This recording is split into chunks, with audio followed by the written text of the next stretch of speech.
10:15 या 10:20 पे आग लगी है। अस्सलाम वालेकुम, मैं हूँ फौजिया चांद नवाब और बहुत दुखी दिल से मैं जो है बोल रही हूँ कि कल रात को जो वाक़या हुआ गुल प्लाजा में आग लगी और आप देख सकते हैं कि आग की लपटें जो हैं वो किस कदर तेज़ हैं। उन्होंने पूरी बिल्डिंग को लपेट में ले लिया और लोगों का सारा सामान सब कुछ जल के खाक हो गया, लेकिन इदारों ने कुछ नहीं किया।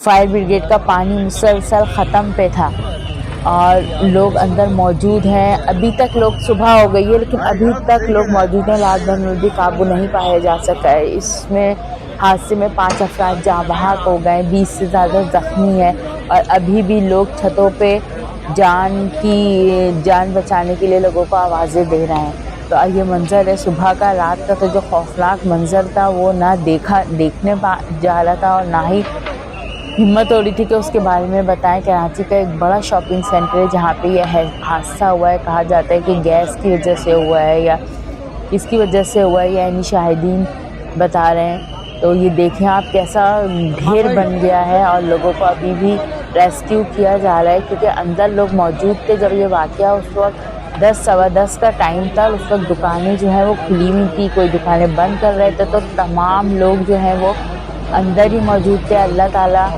रहम फरमाए और सब लोगों को बाहिफाजत बाहर ले आए। जो नुकसान हुआ, जो कुछ हुआ, जो नुकसान हुआ उसको तो कुछ नहीं कर सकते, लेकिन जो लोग अंदर हैं उनकी जानें बचा सकते हैं। ठीक है, पैरों पे वो लोग अपने दोबारा खड़े जाए। इतना अफसोसनाक वाक़या है।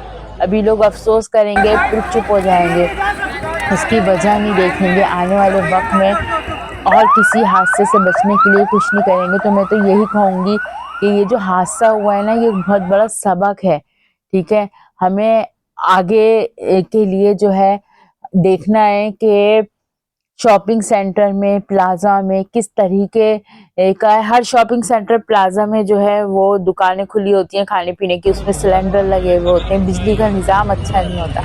इन सब को भी देखना है। बाकी अल्लाह ताला अपना रहम फरमाए। बहुत बड़ा जो है वो वाक़या है और अल्लाह ताला सबको अपने हिफ्ज़-ओ-अमान में रखे।